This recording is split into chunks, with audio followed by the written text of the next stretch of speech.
Navy fueling procedures are complex operations and present great potential risk to equipment, personnel, and to the environment.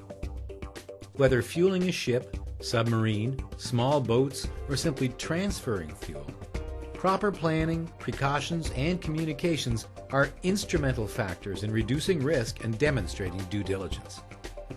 Safe, deliberate, and effective response to fuel emergencies require planning, established procedures, and regular training. Fueling procedures, fueling checklists, and fuel spill response plans should be detailed in unit SEMS directives, procedures, and associated orders. All personnel should be familiar with these documents.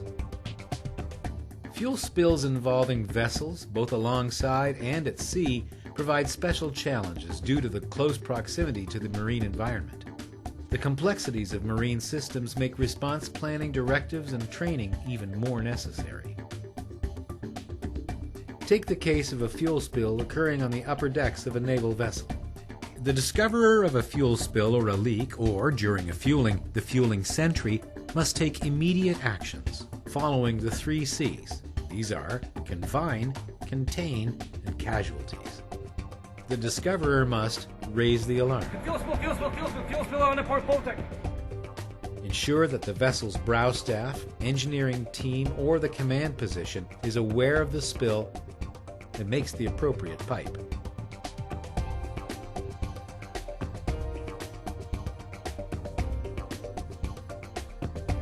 Providing it is safe to do so, attempt to stop the spill and impede any egress of fuel into the environment. Ensure no casualties are in the immediate area.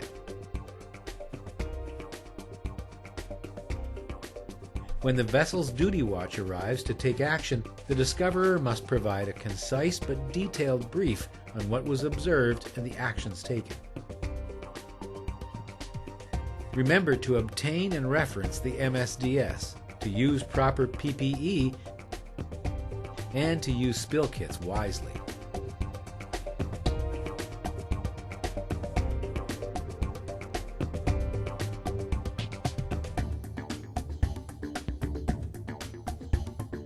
Remember also that fire hoses can be used to stop the migration of a spill and feed it towards skimmers.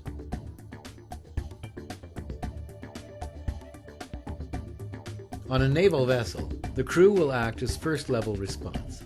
This is normally conducted by the duty watch during non-working hours. When the duty watch arrives on scene, the senior member will delegate tasks to the appropriate personnel. A clear, well-communicated plan is key. Be sure to stay on scene for any continued operational role.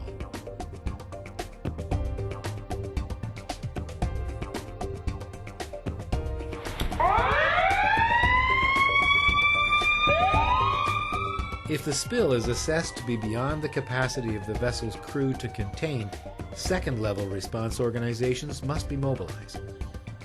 Communicate the details of the spill and actions that have been initiated, and provide MSDS information to respondents. Again, effective communication is paramount to ensuring that second-level responders have all the required information and support to contain the spill and minimize damage. Here are some safety risks to keep in mind: flammability and explosions, slippery decks, fender logs, and other physical hazards, chemical exposure, ingestion, inhalation, and absorption, heat exhaustion, weather, danger from the spill response equipment itself, and boat operations. Booms play a key role in protection and spill cleanup, but it's important to take these things into account. Watch for tidal changes, be careful of breakage, be aware of vessels, and use secondary booming if needed. With many spills, follow-up reports to local commands and safety and environment staff may be required to ensure the Navy meets environmental laws and requirements.